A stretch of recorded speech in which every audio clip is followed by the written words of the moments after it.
Hi students, உங்களை நிறைய பேர் பார்த்தீங்கன்னா அமிர்தா யூனிவர்சிட்டியில் ஜாயின் பண்ணணும் அப்படின்னு நினைப்பீங்க. இந்த அமிர்தா யூனிவர்சிட்டியில் அட்மிஷன்ஸ் எப்படி பண்ணுறாங்க அப்படின்னு நிறைய பேருக்கு தெரியாது.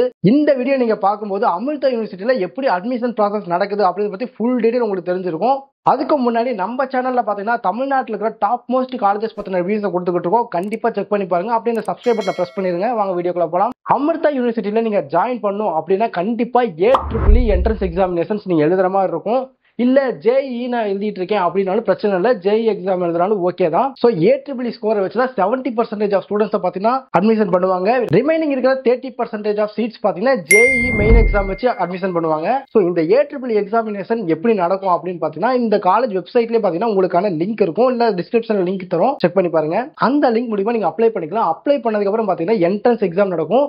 அது phase 1 phase 2 அப்படின்னு சொல்லி ரெண்டு விதமா நடக்கும். இந்த phase 1 phase 2 எக்ஸாமினேஷனுக்கான டேட் பாத்தீங்கன்னா வெப்சைட்ல தான் வரும். இப்ப பாத்தீங்கன்னா phase 1க்கான டேட் கொடுத்திருக்காங்க. February 1 and 2ல இந்த phase 1 எக்ஸாமினேஷன் நடக்க போது. Jan 20யோட இந்த எக்ஸாமுக்கு அப்ளை பண்ண டேட் முடியுது. அடுத்த phase 2 பத்தி ஃபர்தரா தான் நம்மளுக்கு அப்டேட் கிடைக்கும். இந்த எக்ஸாமோட சிலபஸ் எப்படி இருக்க போது, எவ்வளவு நேரம் நடக்க போகுது அப்படின்னு கேட்டீங்கன்னா இந்த எக்ஸாம் பாத்தீங்கன்னா ஒரு 2.5 மணி நேரம் நடக்கும். இந்த AEEE எக்ஸாம்ல பாத்தீங்கன்னா மேத்ஸ்ல இருந்து ஒரு 40 கொஸ்டின் கேட்பாங்க, பிசிக்ஸ்ல இருந்து ஒரு 30 கொஸ்டின் கேட்பாங்க, கெமிஸ்ட்ரில இருந்து ஒரு 25 கொஸ்டின் கேட்பாங்க, இங்கிலீஷ்ல இருந்து ஒரு 5 கொஸ்டின் கேட்பாங்க. ஸோ நீங்க கரெக்டா ஆன்சர் பண்ற ஒவ்வொரு கொஸ்டினுமே பாத்தீங்கன்னா 3 மார்க்ஸ் கொடுப்பாங்க. இதே தப்பா ஆன்சர் பண்ணீங்கன்னா நெகட்டிவ் மார்க் இருக்கு. நெகட்டிவ் மார்க் எவ்வளவுன்னு கேட்டீங்கன்னா 1 மார்க் நெகட்டிவ் மார்க்கா வரும். சரி, ஓகே. எக்ஸாமினேஷன் பாத்தீங்கன்னா phase 1 phase 2 2 டைம் நடக்கும் அப்படின்ற மாதிரி சொல்லியிருந்தேன். ஸோ இது ரெண்டுமே நான் எழுதணுமா அப்படின்னு கேட்டீங்கன்னா இல்ல, நீங்க எது வேணாலும் எழுதிக்கலாம்.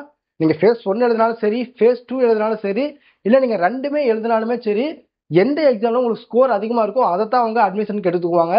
ஸோ நீங்க என்ன ஸ்கோர் பண்ணிருக்கீங்க, என்ன ரேங்க்ல வந்திருக்கீங்க அப்படிங்கிறது எல்லாமே மெயில்ல வந்துடும். ஸோ இதை வச்சு தான் அட்மிஷன் ப்ராசஸ் நடக்கும்.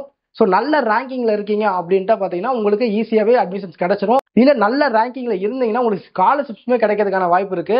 இல்ல நான் ரேங்கிங்ல ஓரளவுக்கு சரியா வரல, எனக்கு அட்மிஷன் கிடைக்குமான்னு கொஞ்சம் டவுட்டா இருக்கு, மேனேஜ்மெண்ட்ல என்னால ஜாயின் பண்ணிக்க முடியுமா அப்படின்னு கேட்டீங்கன்னா நீங்க மேனேஜ்மெண்ட்ல ஜாயின் பண்ணும் அப்படின்னு நினைச்சீங்கன்னா கண்டிப்பா இந்த AEEE எக்ஸாமினேஷன் நீங்க அட்டன் பண்ணியாச்சும் இருக்கணும். ஸோ அட்டன் பண்ணி ஒரு குறிப்பிட்ட ஸ்கோர்ல வந்திருந்தீங்கன்னா கண்டிப்பா மேனேஜ்மெண்ட்ல இந்த காலேஜில் சீட் வாங்கிக்கலாம். ஸோ லேட்டரல் என்ட்ரி ஸ்டூடெண்ட்ஸ்க்கு இந்த காலேஜில் அட்மிஷன் கிடையாது. ஸோ இந்த காலேஜில் நீங்க ஜாயின் பண்ணணும்னு நினைக்கிறீங்க, AEEE எக்ஸாமினேஷன் எழுதணும்னு நினைக்கிறீங்க, அதுக்கு உங்களுடைய எலிஜிபிலிட்டி என்னவா இருக்கும் அப்படின்னு கேட்டீங்கன்னா நீங்க 12th கண்டிப்பா 60% ஆஃப் மார்க் எடுத்திருக்கணும். அட்லீஸ்ட் 55% ஆஃப் மார்க்காச்சும் எடுத்திருக்கணும்.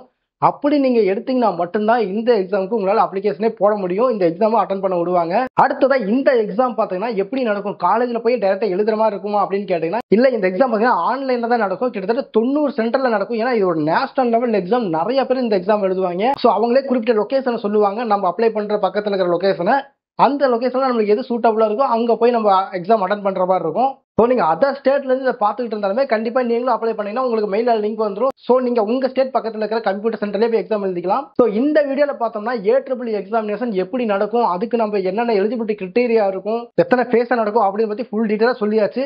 இதை தாண்டி உங்களுக்கு ஏதாச்சும் டவுட் இருந்தாலுமே சரி, இல்ல அமிர்தா காலேஜ்ல நான் மேனேஜ்மெண்ட்ல ஜாயின் பண்ணணும்னு நினைக்கிறேன் அப்படின்ற பத்தி டவுட் இருந்தாலுமே சரி, இல்ல தமிழ்நாட்டில் இருக்கிற ஏதாச்சும் ஒரு பெஸ்ட் காலேஜ்ல எனக்கு சீட் வேணும் அப்படின்னு நினைச்சாலுமே சரி, கண்டிப்பா ஸ்கிரீன்ல தெரிய நம்பரை கான்டாக்ட் பண்ணுங்க. நாம பார்த்தோம்னா ஸ்டூடெண்ட்ஸ்க்காக ஃப்ரீ எஜுகேஷனல் கைடன்ஸ் கொடுத்துக்கிட்டு இருக்கோம். தேங்க்யூ.